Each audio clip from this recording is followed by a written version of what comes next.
Hi, welcome back to my channel. Have you ever been asked not to tan for work? I'm gonna tell you all the drama that happened when I was a professional dancer. There's a couple of stories. Stay till the end. Let's go to the story. About 20 years ago, I was dancing at the National Ballet. Well, I was very lucky. I really loved my job. We travel a lot. Those years we went and tour around Mexico, which was really good.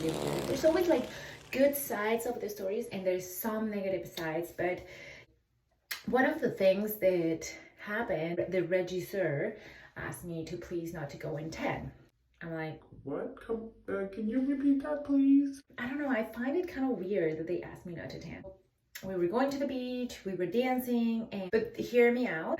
If you see it in a positive ways, like we don't want you to get sick, what if you get like sunburn, all the tan lines. So I understand that part, but I felt aggravated a little bit with that comment. But this ties to another story. We used to do this one like in an actual like beautiful setting. There's a castle and then there's a lake. They build up a stage in a lake. So there's little islands and then in one of the islands there's a stage and then we do this one like there.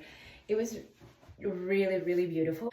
But going back to the makeup thing, so when we were dancing we had to cover our butt, like from the whatever is showing from your tutu, so your arms and everything, like especially with people who with tattoos, you're not allowed to show your tattoos on stage, so they would have to cover it. It has to be no blemishes, and so they ask you to cover. Because also when you're doing like TV, film, or anything else, depending on the character, they ask you to cover them up. You have to let them all know in advance, and then they will cover up your tattoos if you have any, right? So yes, that's being professional for your work. But there was a fine line that I find that it was just too much. I remember one of our teachers, the regisseur, especially like we have a special regisseur for all the corps de ballet, and she requested everyone to wear the same makeup.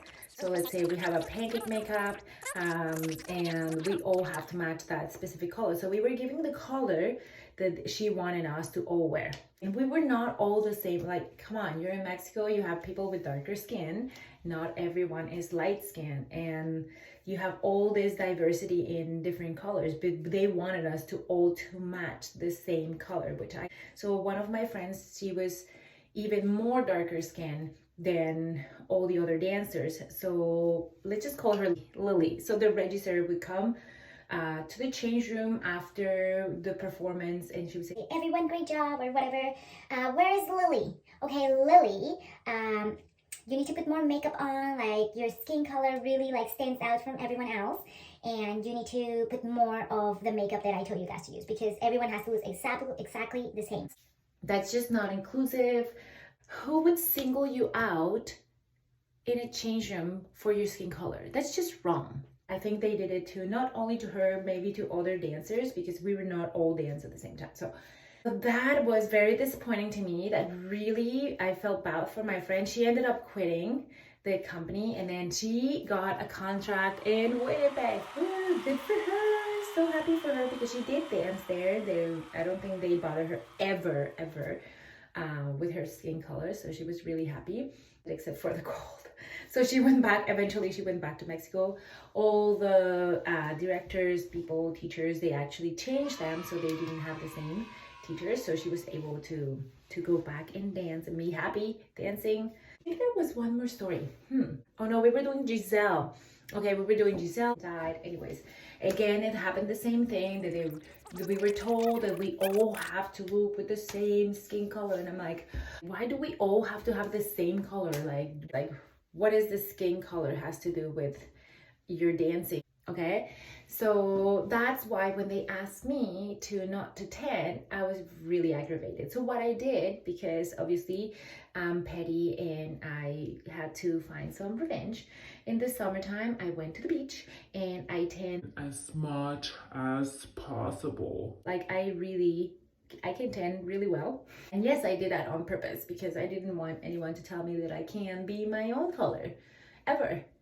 Yes, So anyways, that's some of the reasons why I was kind of disappointed and ended up pushing me to quit what I love the most, which was dancing at the National Ballet. And it really changed my perspective of what I wanted to do in my life and move on. Again, not all the dance companies are like that, especially like here in Canada and then in the US. Dancers of different colors and races have fought really hard to be respected the color that they are. And yeah, that's the tea. Stay tuned because thankfully all these horrible things that happened to me during my career, now I'm gonna share them. Subscribe!